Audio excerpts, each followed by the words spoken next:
Hello all, welcome to dial news. So నా favourite cricketer Peddi sir, నా favourite wrestler Peddi sir, నా favourite runner కూడా పెద్దియే సార్ అనే డైలాగు బుచ్చిబాబు గారు పెట్టిన తర్వాత అర్థం చేసుకుండాల్సింది సినిమా ఈ మూడిటి మధ్య తిరుగుతుందని. And after watching the Peddi acted by Ram Charan and starring with Janhvi Kapoor, Jagapathi Babu, Ajay Ghosh, Shivaraj Kumar, Tarak Ponnappa and many others, Divyendu Sharma and many others, Peddi cinema అయితే చూడడం జరిగింది. And with all the blast ఉపాసన గారితో కలిసి చూసాం మేము, బికాస్ శ్రీరాములకి అయితే ఆవిడైతే రావడం జరిగింది కాబట్టి. So that's a different thing. So cinema ఎలా ఉంది, నచ్చిందా నచ్చలేదా? ట్రైలర్లో అయితే సినిమా మొత్తం స్టోరీ ట్రైలర్లోనే చెప్పాడు, కానీ ఎవరికి అర్థం కాలేదని చెప్పి నాకు అనిపించింది. అండ్ బుచ్చిబాబు గారు ఎమోషన్స్తో ప్యాక్ ఆడేస్తారు అని అన్న మాట ఫస్ట్ హాఫ్కి 100% న్యాయం చేసిందని చెప్పచ్చు. Especially the pre interval to interval 10 minute sequence ఏదైతే ఉందో దట్ విల్ బీ వర్త్, అంటే ఓన్లీ ఫర్ ఫ్యాన్స్కి అయితే అది వర్త్. అండ్ జనరల్ ఆడియన్స్కి okay they will watch, okay problem లేదు, ఇది కూడా బాగా కనెక్ట్ అయిందని అనుకుంటారు. It's will be a decent one for interval దాకా వచ్చేసరికి. And first 20 minutes of introduction, రై రై రారా సాంగ్ చాలా బాగుంది. చిక్కిరి సాంగ్ వరకు అంతా ఓకే. మసమస సాంగ్ కూడా బాగుంది. బట్ ఒకటే నెగిటివ్ అనిపించింది, అసలు ఆ ఐటమ్ సాంగ్ ఎందుకు పెట్టారో. అంటే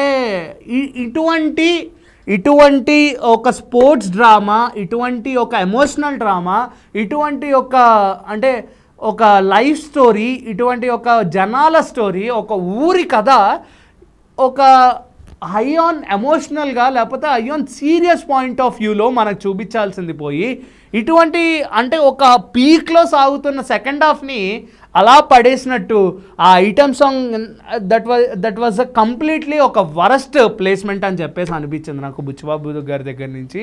నాకు ఎందుకో నచ్చలేదు, అసలు ఆ సాంగ్ నచ్చలేదు. సినిమాకి అదే వేస్ట్. అంటే మీరు నేను ఇలా అనుకుంటే తప్పుగా అనుకోవచ్చు, బట్ ఆ సాంగ్ అయితే నాకు 100% నచ్చలేదు. సో అపార్ట్ ఆఫ్ ఇంకేం బాగుంది, ఫస్ట్ పాజిటివ్స్ గురించి మనం మాట్లాడదాం. The performer, the actor Ram Charan గారిని అయితే మళ్ళీ విట్నెస్ చేసాము.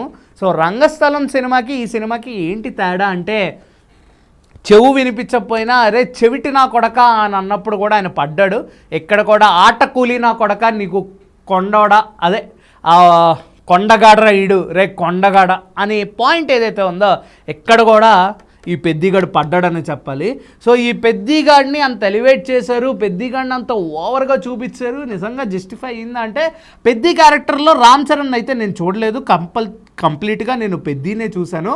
And that is the main worthy of this cinema అని చెప్పచ్చు. Peak performer Ram Charan, peak music AR Rahman, బ్యాక్గ్రౌండ్స్కి చిత్త కొట్టేశారు. I thought the DSP and Thaman will justify, అంటే వాళ్ళిద్దరు చేస్తుంటే బాగుండేది అనిపించింది. బట్ ఏఆర్ఆర్ కూడా స్మాష్ చేసేసాడు బ్యాక్గ్రౌండ్ స్కోర్స్. బట్ ఎక్కడ అంటే బుచ్చిబాబు గారి స్టోరీ యాక్చువల్ పాయింట్ అనేది చాలా బాగుంది. ఒక ఊరికి రైల్వే స్టేషన్ తీసుకురావడానికి ఒక వ్యక్తి ఎన్ని కష్టాలు పడ్డాడు, ఏమేం చేశాడు అండ్ ఎంత దూరం తీసుకెళ్ళాడు ఈ సినిమాని అనేది ఈ సినిమా యొక్క మెయిన్ థీమ్ ప్లాట్ అని చెప్పచ్చు. సో ఈ సినిమాలో ఎస్పెషల్గా ద బెస్ట్ ఒక మంచి సీక్వెన్స్ అనేది సెకండ్ హాఫ్లో లాస్ట్ 40 minutes నుంచి ఎండింగ్ ఆఫ్ ద సినిమా వరకు that will be a peak అంటే కంప్లీట్గా ఎమోషనల్ అయిపోతారు, కుంగిపోతారు, వలవల మీరు ఏడుస్తారు. ఎందుకు ఏడుస్తారో తెలియదు. ఒక వాటర్ బకెట్ పట్టుకెళ్ళండి, మీ సీట్లు పక్కన పెట్టుకోండి అండ్ మీరు ఏడుస్తారు అనేది ఖచ్చితంగా చెప్తాను. బట్ ఇందులో కొంచెం లాజిక్ ఏమన్నా ఉందా అంటే, శ్రీరామచంద్ర నేను చెప్పలేను. అంటే ఇప్పుడు ఈ సినిమాని నేను ఎక్కడ ఏవి తక్కువ చేయట్లేదు, బట్ ఎమోషన్స్ కొన్ని కనెక్ట్ అవ్వలేదు. ఒక తల్లి కొడుకు ఎమోషన్ నాకు ఎందుకు అంత వర్కౌట్ అవ్వలేదు అనిపించింది, ఎందుకంటే వాళ్ళిద్దరికీ కాంటాక్ట్ సరిగా చూపించలేదు సినిమాలో. అండ్ దాంతోపాటు మనం చూసుకుంటే శివరాజ్ కుమార్ గారికి రామ్ చరణ్ గారికి ఉన్న బాండింగ్ అనేది ఎక్స్ట్రాడినరీగా చూపించారు. బట్ అలా ఒక స్టూడెంట్ తన ఊరి కోసం అంత చేస్తున్నప్పుడు గురువు ఎందుకు రాలేకపోయాడనే ఒక పాయింట్ కూడా నాకు అనిపించింది. అండ్ దాంతోపాటు 90s బ్యాక్డ్రాప్లో జరిగిన ఈ స్టోరీ, అప్పట్లో చదువు ఇవన్నీ రిలేటెడ్గా ఉండే చాలా సినిమాలు మనం చూసాము. అండ్ స్పోర్ట్స్కి అంత వాల్యూ ఇచ్చేవారు కాదు. బట్ ఎక్కడో విజయనగరం మారుమూలున్న ఒక గ్రామంలో ఆ గ్రామానికి గుర్తింపు లేదు అండ్ ఆ గ్రామం అంటే ఎవరికో తెలియదు. సో ఇది ఆల్రెడీ థీమ్ చూపించారు. I'm just speaking as a non spoiler review. So అటువంటి ఊరు గ్రామంకి ఆటలే దీనికి గుర్తింపు తీసుకొస్తాయని ఈ పెద్ది అనే వ్యక్తి ఎలా ఆలోచించాడు ఏంటి అనేది ఈ సినిమా మొత్తంగా ట్రావెల్ చేస్తుంది ప్రతి ఒక్కరిని. బట్ అది ఎంతవరకు కనెక్ట్ అవుతుంది అనేది మీ ఊహకే వదిలేస్తున్నాను, ఎందుకంటే every one will have their own perspective. కాబట్టి ప్రతి ఒక్కళ్ళు 300 రూపాయలు, 295 రూపాయలు, లేకపోతే 414 రూపాయలు, ఈవెన్ మోర్ దాన్ 600 ఈరోజు మనం ప్రీమియర్స్లో చూసుకుంటే. సో మేము ఇంత టికెట్ రేట్ పెట్టుకుని వెళ్ళిన తర్వాత నువ్వు చెప్పిన రివ్యూ మేము ఎందుకు వినాలి అంటే మీరే వెళ్ళి చూసి మీరే వెళ్ళి డిసైడ్ అవ్వండి అని నేను చెప్తాను. బట్ నాకు ఎలా అనిపించిందంటే this was just an opinion, this is not a statement.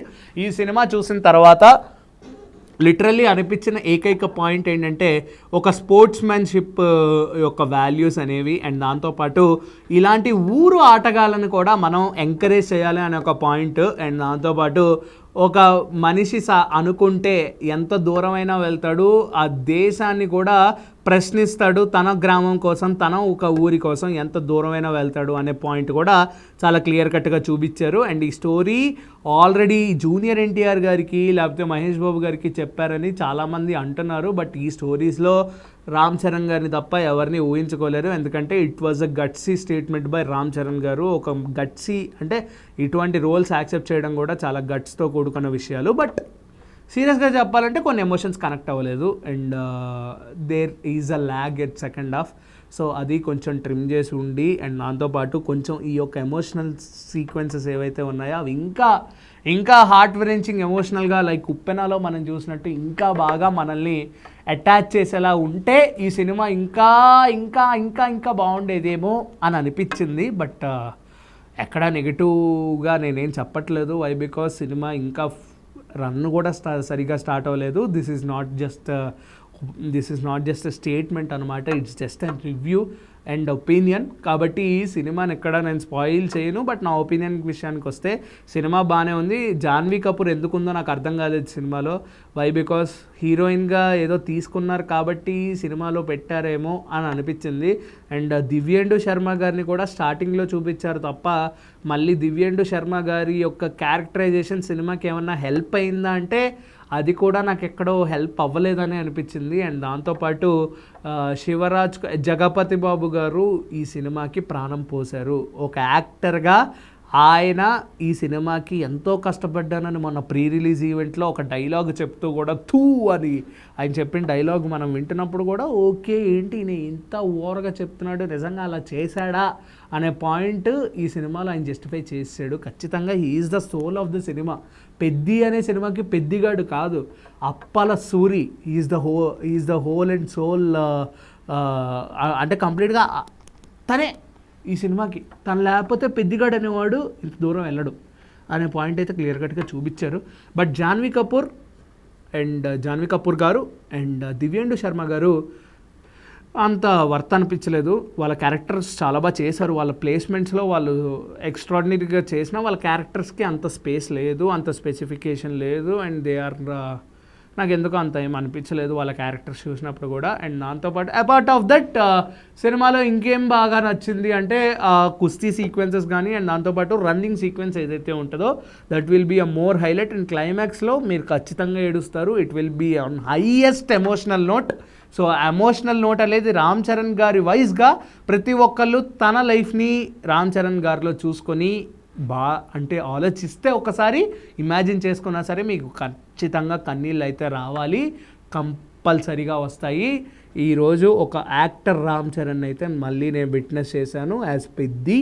And ఈ సినిమాలో ఆయన 100%కి 200% జస్టిఫై చేశాడు. అండ్ పార్ట్స్గా చూస్తే సినిమా అయితే బాగుంది.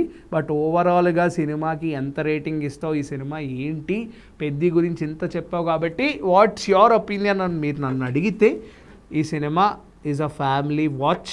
అండ్ ప్రతి ఒక్కళ్ళు ఎమోషనల్గా ఉన్న పర్సన్స్ ఈ సినిమా చూస్తే ఖచ్చితంగా బాగా కనెక్ట్ అవుతారు. అండ్ ఫ్యాన్స్కి ఇదొక మంచి బ్రేక్ అని చెప్పచ్చు. ఆఫ్టర్ గేమ్ చేంజర్ లాంటి ఒక అవుట్ రైట్ డిజాస్టర్ తర్వాత పెద్ది అనే సినిమా ఒక మంచి బ్రీత్, ఒక మంచి ఆక్సిజన్, ప్రతి ఒక్కళ్ళకి పాడైపోయిన లంగ్స్కి మంచి చెట్ల వనం దగ్గర కూర్చోబెట్టినట్టు ఈ పెద్ది అనే సినిమా రామ్ చరణ్ ఫ్యాన్స్కి, మెగా ఫ్యాన్స్కి ఒక మంచి ఒక బ్రీత్ అనమాట, ఈ ఒక ఆక్సిజన్ ఈ సినిమా.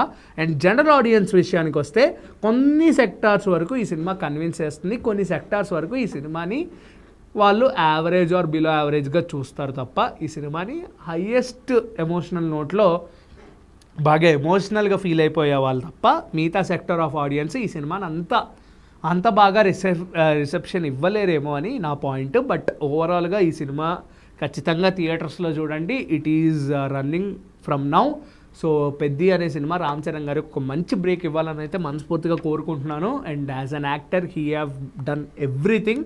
చాలా జస్టిఫై చేశారు. అయ్యప్ప మాల స్వామి ఆయన అయ్యప్ప మాలలో ఉండి కూడా ఇటువంటి సీక్వెన్సెస్ వేశారంటే చాలా బాగా నచ్చింది. And I witness the performer Charan, అది ముందు చెప్పాను. సో ఈ సినిమాకి నేను ఇచ్చే రేటింగ్ వచ్చేసి 2.75 అవుట్ ఆఫ్ 5. సో మీరు ఈ సినిమాకి ఎంత రేటింగ్ ఇస్తారో ఖచ్చితంగా కిందైతే కామెంట్ చేయండి. అండ్ పెద్ది మీకు ఎలా అనిపించింది, పెద్ది మీకు నచ్చిందా, పెద్దిగాడు క్యారెక్టరైజేషన్ నచ్చిందా, రామ్ చరణ్ నచ్చారా అనేది ఖచ్చితంగా మాకైతే తెలియజేయండి. Until then keep watching daily news. This is Karthik signing of.